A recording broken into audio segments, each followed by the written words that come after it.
Hello everyone, I'm Victoria and I'm back with another book review. And today I want to talk about two books that I've recently read. One of them I'm sure you'll be familiar with because this book has been everywhere on social media. It's Sally Rooney's Intermezzo. And the other book I haven't actually seen discussed anywhere online, but I think it's really worth a read, is Clean by Alia Trabucco Zeran. She's a Chilean author and this is translated from the Spanish by Sophie Hughes. I will start with the Sally Rooney novel, and as I've said, this book was everywhere and it's generated a lot of hype and a lot of praise when it first came out, and I think overall most of the reviews I've read of this were highly positive, both in magazines like the New York Times, the Guardian, elsewhere, the London Book Review, but also on Instagram and on YouTube. I think this has really gotten mostly positive reviews. The only negative sort of professional review I've come across was in the TLS. It was quite a scathing review, I have to say, and they also discussed it on their podcast, and I will link both the article of the book, the article of the review of this book and the podcast down below, because I do think they make a couple of really fair points about what doesn't work in this book. Now, my opinion on this book is divided in the sense that I am a Sally Rooney fan, so to speak. I did read Normal People and Beautiful World, Where Are You? And I did read them when I was in my 20s, and I'm now in my 30s, and I'm thinking maybe part of the appeal of reading it in my 20s was that it resonated more and that it was so off the moment in a way that I hadn't come across in any other literature, whereas now I think I've discovered more authors that really capture this millennial malaise and these millennial struggles in various different ways. So I was divided on this book. I did really enjoy parts of it, especially in the beginning, but there's also a couple of issues I have with this, and I'll dive into this now. So essentially, I'm not going to say much about the plot because I feel like this book has been everywhere, but a short summary of the plot is there's two brothers, Ivan and Peter. They have quite a big age gap. I think Peter's in his 30s and Ivan is in his early 20s, just finished university. And they're both dating or sort of in relationships with two women who essentially have the opposite age. So also both of these relationships have really big age gaps. I think around like 8 years, maybe more, maybe like 10 years. And the starting point of the book is that their dad dies, and ostensibly this is also a book about grief. Although one of the gripes I have with this book is I don't think this is a book about grief at all. I don't really felt like grief was playing a huge part in this. But I'm also willing to be convinced otherwise. I'm keen to hear your opinions on this. Okay, so now what did I like about this book and what did I not like about this book? So this is a Sally Rooney book. So what I expected going in was obviously difficult relationships, ambiguous relationships, capturing the problems that millennials have with relationships regarding commitment, regarding being sure, is this the right relationship for me? Also the interplay between relationships and sort of power dynamics in terms of class, social status, and money. And all of these elements you do find in this book. So Peter, the older brother, is a really successful lawyer and is fairly well off, and he's dating a student who essentially gets evicted from the place that she's living in, and the only way she's making money is through OnlyFans, but she also basically relies on Peter to give her money. And so he questions this whole relationship also from this perspective, in the sense that he wonders, is he being taken for granted? Not for granted. Is he being exploited in this relationship, or is he exploiting Naomi, who's the girl he's dating, because she's in a more precarious situation. So I think there's a lot of lack of clarity between the two of who is really in the more powerful position, because he is very enchanted by her and he is in love with her, but he doesn't seem to be able to really accept this for himself, and he also constantly doubts that she is actually in love with him and thinks that she's mostly potentially just seeing him as a fling, or like something on the side with these additional benefits. And so he's also sabotaging the relationship by kind of introducing that dynamic and thinking about that dynamic a lot. And so I think these kinds of difficult questions in relationships that I explored here, I think that is fairly well done. It's not mind-blowing.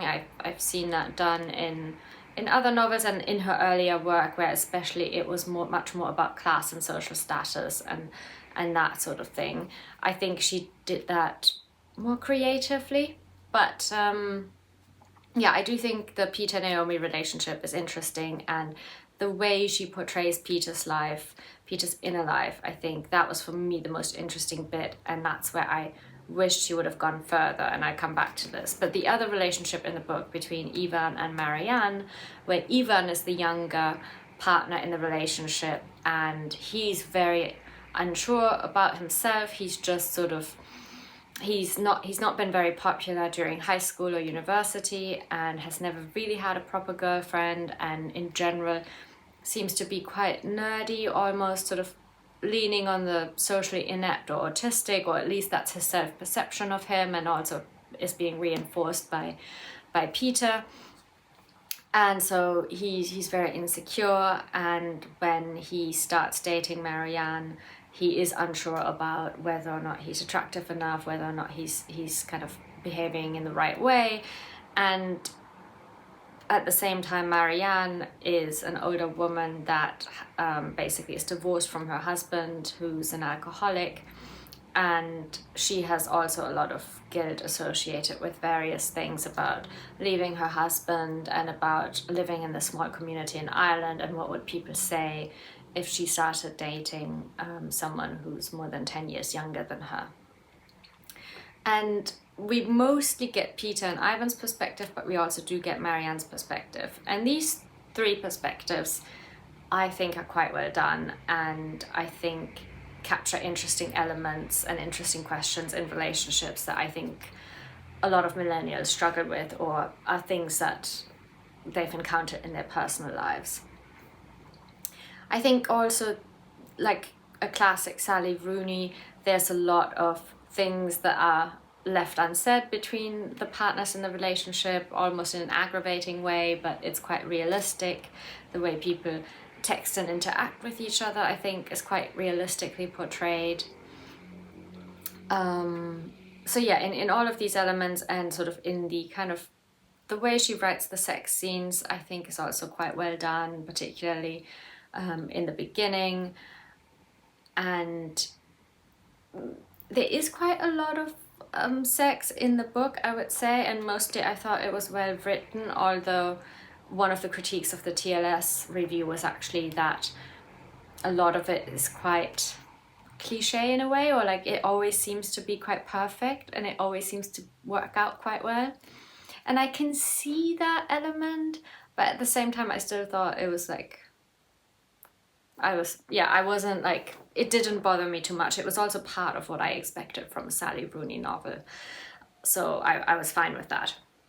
Now, where this book really falls off for me is another character that is introduced in the Peter-Naomi relationship, and it makes it a triangle, and that is the character of Sylvia, which is Peter's ex, who they were in a long-term relationship throughout university. They were sort of the perfect couple, they were in love, and the relationship only ends because she gets into a terrible accident that is never really fully explored. We don't know what happened, but we know that she's left with a lot of pain and is not able to be intimate anymore with Peter.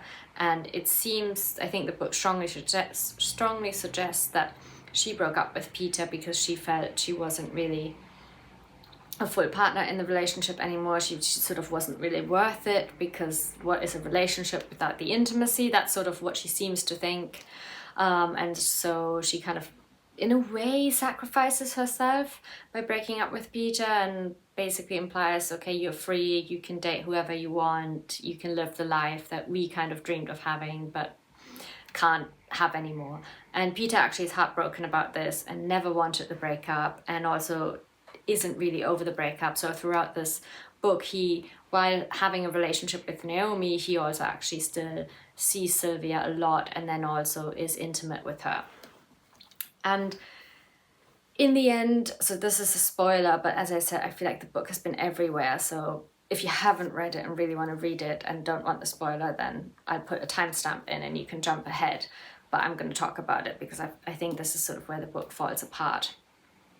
So where the book falls apart for me is that the most interesting thing I thought was exploring these inner lives, in particular of Peter, who is a very insecure character, uses alcohol and sort of various kind of sleeping pills, I think, or some sort of pills to kind of medicate his stress, medicate his anxiety, medicate all of his feelings of unworthiness and these sorts of things. And this is obviously not getting him into a good place. And I think the way she explores that in the beginning is really interesting and insightful, and I felt like this could be going somewhere. But then what happens towards the end of the book is he essentially brings it to excess. So what happens in the end is there's this event where Peter drinks a lot and takes a lot of these pills, and then goes out to see Naomi, but Naomi has actually left. And he then eventually, at some point, basically comes home to his own flat, and there he collapses. But it so happens that both Naomi and Sylvia are there, and they're both taking care of him. And it somehow is this happy ending where they stay as a sort of vague thruple. And the character of Sylvia really annoyed me in this, and I also thought this ending was a little bit stupid, because I don't think Peter's issues would be solved by just having both of these women take care of him. Like, it's clearly issues that he has to work through himself, and he has to kind of mature and kind of figure out where these troubles come from. And I think just sort of putting it down to, oh, this is the reaction to the grief about his father, I didn't really buy that, because it seemed to be deeper. And that's also why I don't buy the fact that by having both of the women come to his rescue in the end, that would be solved. So I think that was a bit of a cheap cop-out. But then what really annoyed me is the character of Sylvia. We never get her perspective, but she does not make any sense. She's basically this perfect figure, and that could partially be because we see her from Peter's perspective, and Peter obviously idolizes her. So I'm willing to take, that angle and say, okay, we're getting his perspective of her, and he really sees her as an angelic figure. But still, her actions don't make any sense. This whole sort of martyrdom of she's basically too perfect, and doesn't seem to really care or think about herself really that much. She's always available to Peter, no matter what time of the day it is, and then she is sort of intimate with him even though she can't be intimate, and then gets really angry with him, but at the same time, again, they always just make up, and they're always kind of there for each other. I also thought it was a bit ridiculous that she's just in her early 30s and she's a full professor at a really prestigious university, while also having had this accident and apparently being constantly in pain. I mean, I just don't think that reflects the kind of academic professional trajectory at all, and that kind of like made it even more unbelievable, like her whole character. She's also always perfectly dressed and very luxuriously dressed, and that doesn't make sense either, because professors aren't being paid that much anymore, especially at this lower level where they haven't had the chance, right, to like buy a house when houses were still cheap and all of that. So I think nothing about her character makes sense, and I think the book would have worked much better if she wasn't even present. Like, I don't think we needed her in the book for Peter to have this problem with getting over an old relationship, because obviously it's all in his head. So yeah, I think she added nothing to the book except for the fact that she made it a lot less realistic, and yeah, just made it a little bit of a letdown in the end. So yeah, that's my opinion on Intermezzo by Sally Rooney. Really enjoyed sort of the first half, the first 2/3 of the book, and then it kind of lost its way for me. But yeah, I am keen to hear if you have read this and if you have other Sally Rooney novels. What do you think about this? How do you think it compares to her earlier novels?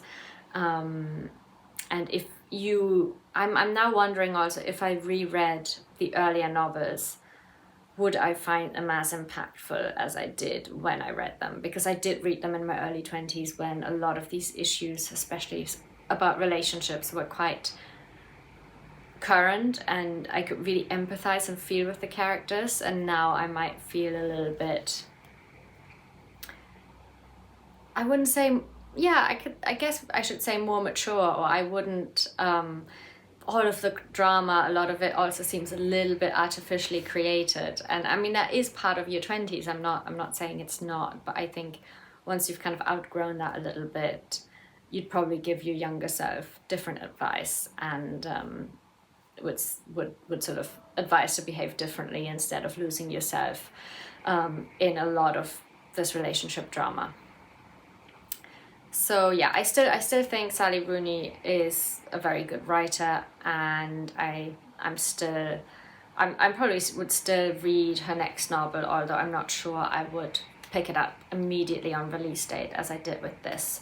I will also link a video below that I thought was really interesting about the way Sally Rooney actually introduces really subtle class markers into her novels, and this is by an Irish YouTuber who is much more aware of all of these sort of small details Sally Rooney uses to introduce these elements of class and different power dynamics that are to do with class and wealth in her novels, because I thought that was really interesting and really insightful. So yeah, that's everything I have to say about Sally Rooney. Now, the next book that I want to discuss is this one here called Clean.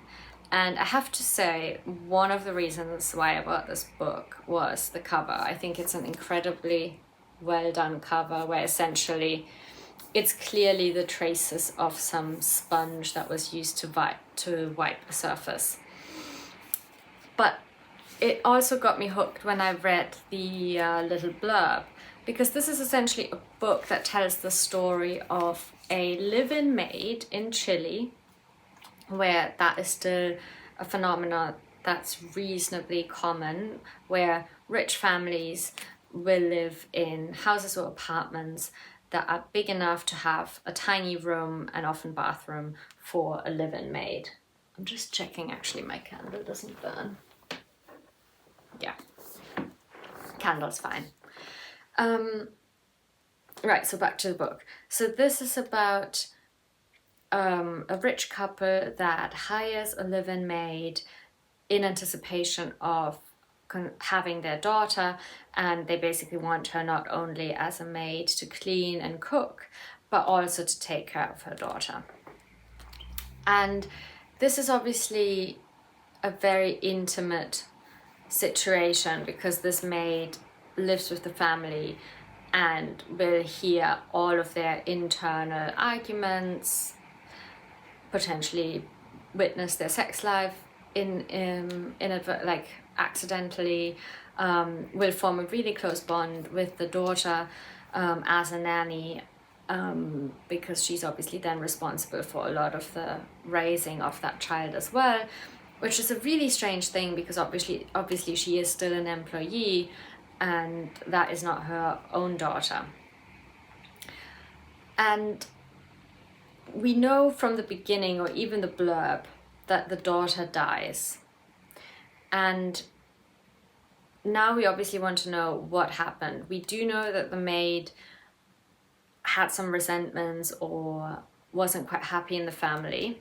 We also know that in some ways she was exploited in this family. Or like this whole situation was a fairly callous transactional situation from the side of the employers, whereas it was a very personal situation between the maid and the child, with all the potential difficulties that that entailed.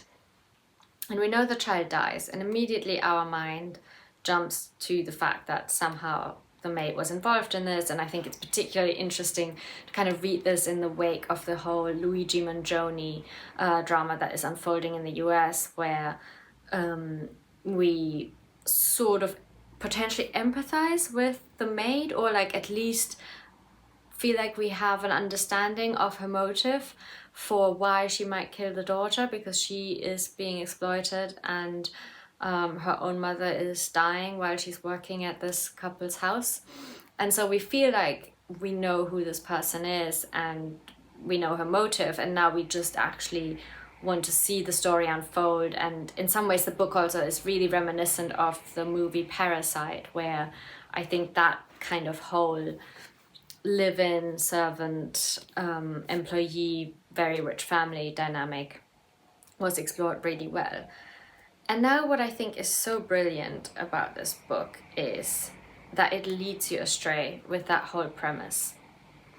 And again, if you haven't read the book, maybe skip this part. I wouldn't say it's an actual spoiler, but I think it could affect your enjoyment of the book, if you know what I'm gonna say next. So yeah, if you haven't read the book yet, possibly just exit the video now and come back. Okay, if you have read the book, what I think is absolutely brilliant is that the whole book is set up for you to think that the maid did this unforgivable act. She killed the girl because she was resentful towards the family. There's lots of the book that spends time on the way the maid is being mistreated, and it's clear that she has a fond relationship with the girl, but as the girl gets older and actually realizes that she is in a much more powerful position than the maid, it introduces a lot of difficulties for the maid, because she's trying to raise her. So she, for example, when she says brush your teeth and the girl says no, that obviously introduces a whole different level of conflict, knowing that the maid isn't the mother and that the mother will always side with the girl, and has also holds the maid in relatively low esteem. And so in the end, so the whole book is written from the perspective where we know the maid is telling us the story, and we know the maid is kept somewhere, possibly a prison cell or like an interrogation cell. We don't exactly know where she is, but she's telling us the story sort of through a door, or like some sort of closed, yeah, like through a closed door. And what happens in the end is actually that the reason the maid is jailed, or at least under interrogation, is that she leaves the household of her employers and participates in a huge protest. And this is based on real events that happened in Chile in 2019, 2020, where social protests erupted all over Chile. They were partly, I think they were the largest protests in Chile up to that point, with 1.2 million people on the streets, protesting against rising inequality, against privatization, graduate unemployment. It all started with the transport fees for the Santiago subway being raised, and from there basically spiraled into the social protest. And so in the end of the book, the maid is actually just running out of the house and participating in the protest, and it is suggested that she seems to be throwing or wanting to throw a brick, possibly at a police officer, we don't know, possibly also just at a building. But I think why this ending is brilliant is because it makes us complicit in this whole narrative of, we think we have her figured out, we know who she is, we're sort of almost, it's a little bit like we read it for sort of a bit of a misery porn angle, right? Where we're following her day to day, how she has to do all of the cleaning up, how she has to witness the husband and wife fighting and then having sex and then having to clean up the mess that they made in the bed. We also witness that actually they are not great parents to the daughter, and so the actual death of the daughter is related to the daughter's unhappiness and the way that her parents are very distant and seem actually quite strict and force her into a very clear template of what they expect from their daughter in terms of academic excellence and sports excellence. And yeah, she seems to just be sort of almost like a project for the parents. They do love her, but they really force her to do a lot of things, and they're not really there for her emotionally. So the daughter's death is actually quite unrelated to the maid. But the fact that throughout reading this book the whole time we think the two are connected, it like actually makes us complicit in immediately assuming this narrative of, oh, this is a maid that has been exploited and therefore has committed this act of revenge, and we exactly know what's happening, and so we're now just reading it to kind of reach that gruesome, almost true crime kind of finale. And that's not what the book does, and I think this is actually why that book is so genius. And I think it's a book that in hindsight I was thinking about a lot, especially also having recently read Leila Slimani's book. I think it's just called The Nanny. It's originally written in French, and it takes the story of a nanny who killed 2 children that were under her care. And it's a very similar story in terms of class and such. But the Leila Slimani book is really much more this traditional narrative of a nanny driven to the extremes by this exploitative relationship with her employers, whereas this really turns it on its head and also makes it a much larger story about inequality broadly in society, and the fact that the maid actually gets jailed or at least interrogated about participating in this protest, whereas it seems the parents, I mean, we don't hear from them, they possibly also get investigated, but again, I mean, it is likely just to be a tragic suicide that the girl died. Will sort of get away with it. I mean, I'm not trying to necessarily say they are wholly responsible for the girl's suicide, because that's a more complex issue. But yeah, I think it really like raises interesting questions, and I think it's also really well written. I wanted to read one of the initial opening pages because I think it is quite good.